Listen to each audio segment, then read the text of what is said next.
Jätkame eestikeelse piibliraamatu lugemisega. Jätkuvalt Tartus trükitud 1897.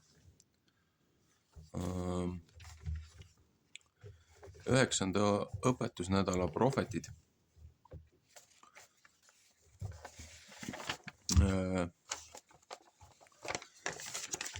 Ehk siis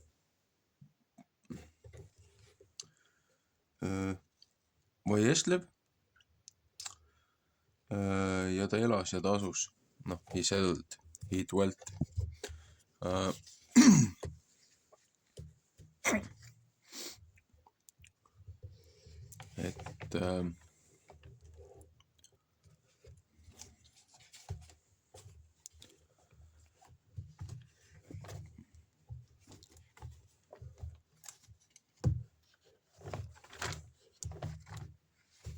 Nii. Prohvetite osa on siis Aamos 2:4-3:8. Prohvet Aamos.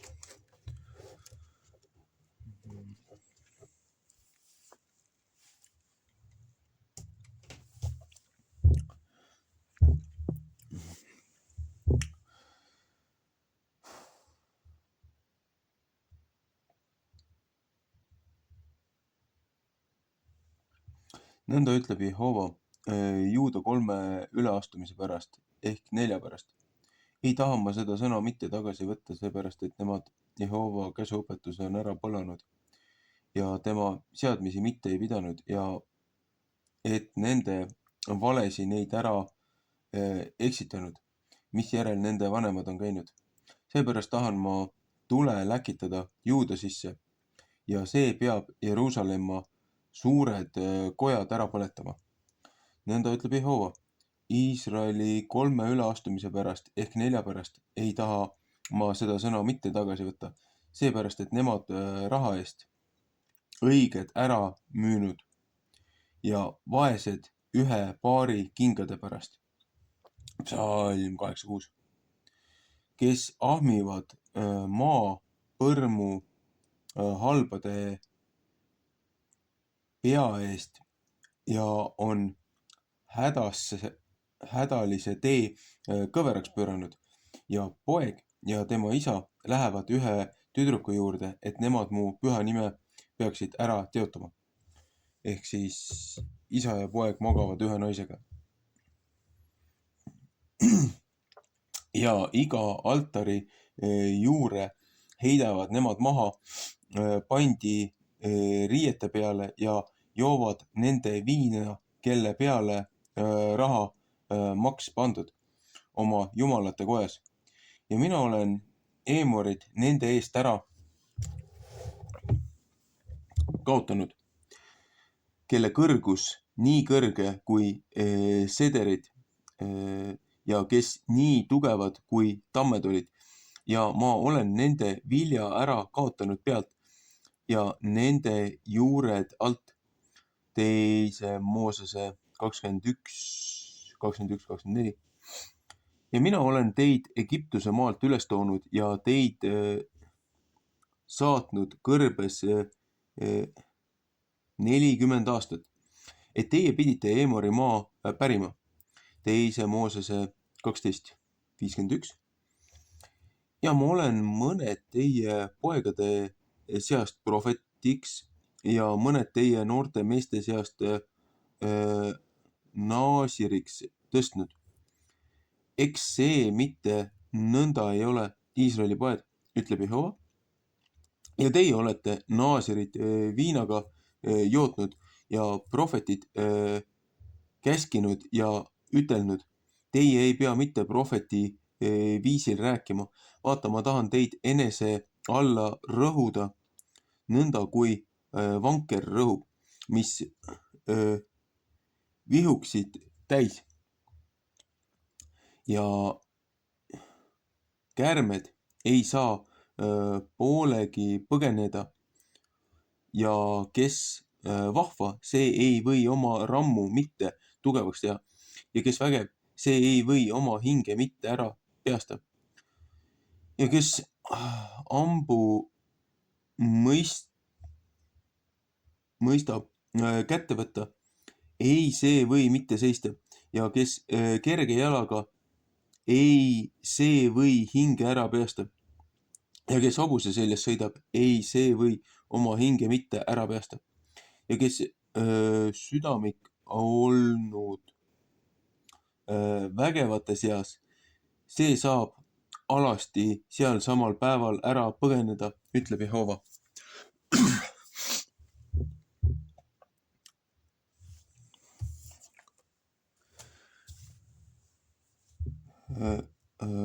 Kolmas peatükk. Õiget nuhtlust kuulutatakse tänamata Iisraeli peale. Kuulge seda sõna, mis Jehova teie pärast, Iisraeli lapsed, on rääkinud kõigi suguvõsade pärast, mis ma olen Egiptuse maalt üles toonud ja öelnud. Teid olen ma kõigist maa suguvõsadest üksipainis tundnud. Seepärast tahan ma teie kätte näha kõikide teie ülekohtu viiside pärast. Kas kaks kõnnivad ühes, kui nemad ei ole ühes nõus? Kas lõukoer möörgab metsas, kui temal saaki ei ole? Kas noor lõukoer oma healt annab kuulda omast peast, kui ta ei ole midagi püüdnud? Kas lind satub peale sisse, mis maas on, kui ei ole linnupaela temale seatud? Kas keegi võtab köie maa pealt ära, kui ta ei ole sugu püüdnud? Kas pasunat puhutakse linnas, et rahvas ei värise? Kas sünnib õnnetus linnas, mis Jehova ei teeks? Jeremaia 31:2. Sest issand Jehova ei tee midagi, kui tema mitte ei ilmuta oma salajat nõu oma sulastele prohvetitele. 1. Mooses 18:17, Johannese 15:15. Lõukoer mõirgab, kes ei peaks mitte kartma. Issand Jehova räägib, kes ei peaks mitte prohveti viisil rääkima. Kuulutage suurte kodade sees Aspodis ja suurte kodade sees Egiptuse maal ja ütelge koguge Samaaria mägede peale ja vaadake nii mitu kärinat tema sees ja neid, kellele liiga tehakse tema sees. Nemad ei ole mõistnud õigust teha, ütleb Jehova. Nemad panevad kokku oma suurte kodade sisse, mis vägivaldsel viisil ja ära raiskamise läbi saadud. Seepärast ütleb issand Jehova nõnda, vaenlane tuleb küll kõige maa ümber ja sinu rammu lükkab ta maha su käest ja su suured kojad peavad saama paljaks riisutud. Nõnda ütleb Jehova, otse kui karjane lõukoera suust 2 jalga ehk üht kõrva osukest välja kisub. Nõnda peab Iisraeli lapsed, kes Samaarias elavad, välja kistama, kes on voodinurgas ja sängi najal. Kuulge ja tunnistage Jakobi soole ja ütleb issand Jehova, vägede Jumal. Sest sel päeval, kui ma Iisraeli üleastumise pärast nende kätte näen, tahan ma Peeteli altarite pärast nende kätte näha ja altari sarved peavad saama ära raiutud ja langema maa peale. Ja tahan maha lüüa talvkoja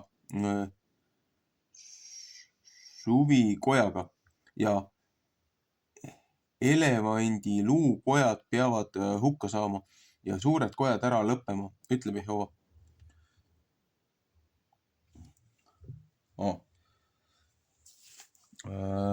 Tegelikult 3:8 oleks pidanud küll lõppema, aga ma lugesin selle 3. peatüki lõpuni.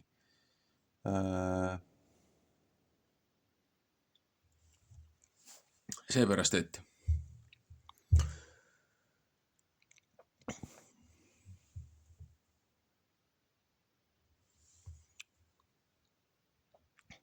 siin ta ütleb ka, et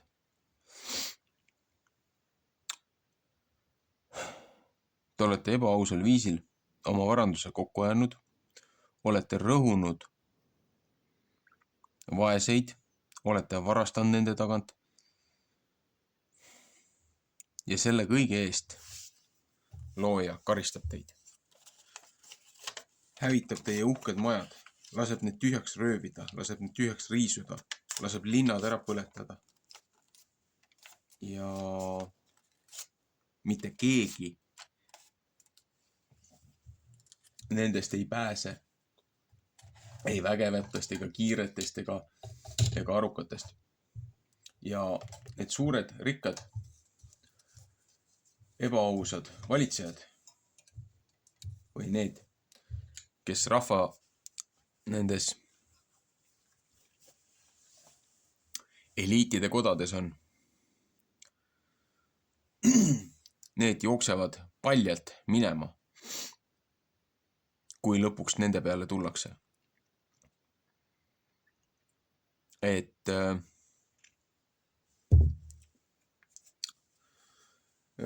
siin hiljem ka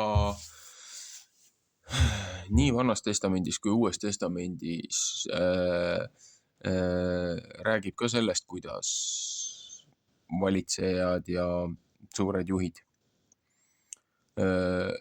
põhimõtteliselt ilma püksata aeti maest välja. Kui see karistusaeg tuli. Ühesõnaga, jõuame tagasi meie tänapäeva murede ja teemade ja probleemide juurde. Ebaausad kaalud, rahva tagant maksude näol varastamine, nende vara riisumine,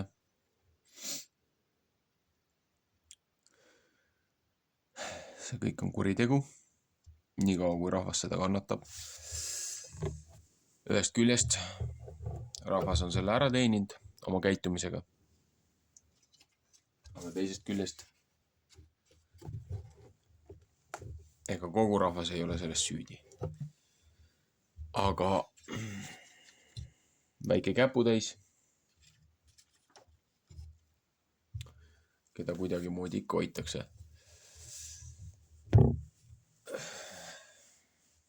kes pääsevad, kes ei pääse.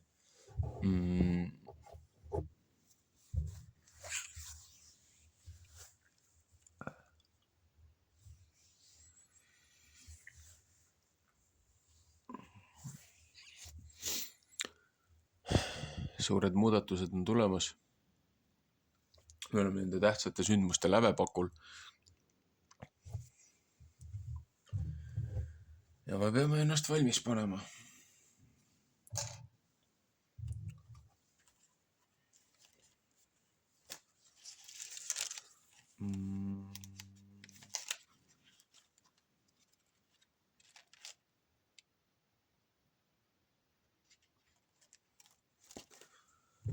Olgu.